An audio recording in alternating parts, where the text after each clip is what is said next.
mimi kama mbunge pamoja na viongozi wangu na wanachama wenzangu wa Chama cha Ukombozi wa Umma tumefika katika shule hii kwa lengo moja la kuja kuwaona watoto wetu, wadogo zetu, vijana wetu ambao wanasoma katika shule hii ya watoto wenye mahitaji maalum kwa lengo moja la kuleta tabasamu kwao.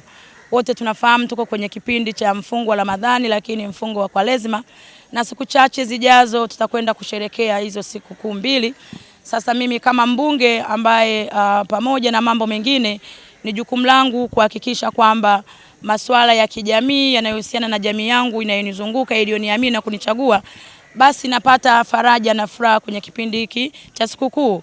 Nimeleta vyakula vya kutosha, lakini sambamba na vyakula kama jinsi ambavyo mwalimu mkuu msaidizi amesema, nimezingatia kwamba watoto wetu hawa wako shuleni na wanasoma katika mazingira maalum sana.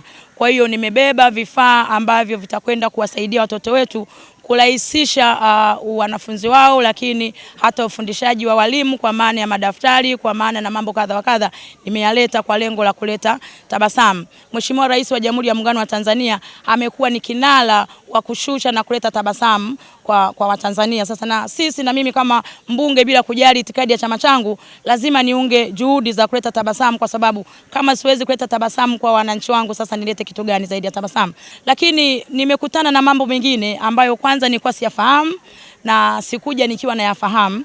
Nimefika hapa nimeona kwamba kuna changamoto. Watoto wako hapa 260, lakini ukiangalia bweni lililopo hapa kwanza ni la kizamani kama alivyosema msaidizi mkuu, ni la zamani, lakini pia ni dogo, lakini pia na miundombinu yake ni ya kizamani vile vile. Inawezekana kabisa haiendani kabisa na uhalisia wa watoto wenye mahitaji maalum tulionao kwa sasa. Sasa mimi kama mbunge naomba niwaambie uongozi mzima wa serikali ya mtaa, lakini pia na uongozi wa shule kwamba ninapokwenda bungeni, ili bunge la bajeti, la kwanza kabisa na kwenda kuishauri serikali.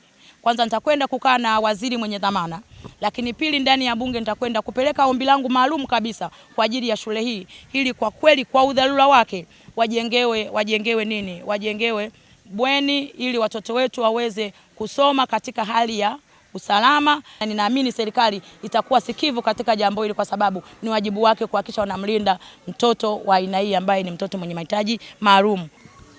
Kwa jina anaita Saleh, baba yake Abdalla. Yeye ndio kiongozi kaka mkuu wa shule hapa Buguruni Viziwi. Anafanya kazi majukumu ya mazingira. Anashukuru sana, anamshukuru mbunge kwa kufika hapa. Anashukuru sana chama cha Chauma kwa lengo la kumsaidia watoto wenye mahitaji maalum Viziwi. Anaomba msaada kujenga upendo kwa Viziwi. Anashukuru sana. Jina lake anaitwa Finance. Baba yake anaitwa Robert. Yeye ni kiongozi dada mkuu wa shule. Majukumu yake ni kuangalia mazingira. Anashukuru sana wageni kwa kufika hapa na amefurahi. Wageni tunawakaribisha sana, asanteni. Ili kuwa mwanafamilia bora wa Global TV, usisahau kusubscribe, like, kushare na kucomment. Baada ya kusubscribe, bonyeza alama ya kengele ili kupata taarifa kwa kila video inayopanda Global TV Online.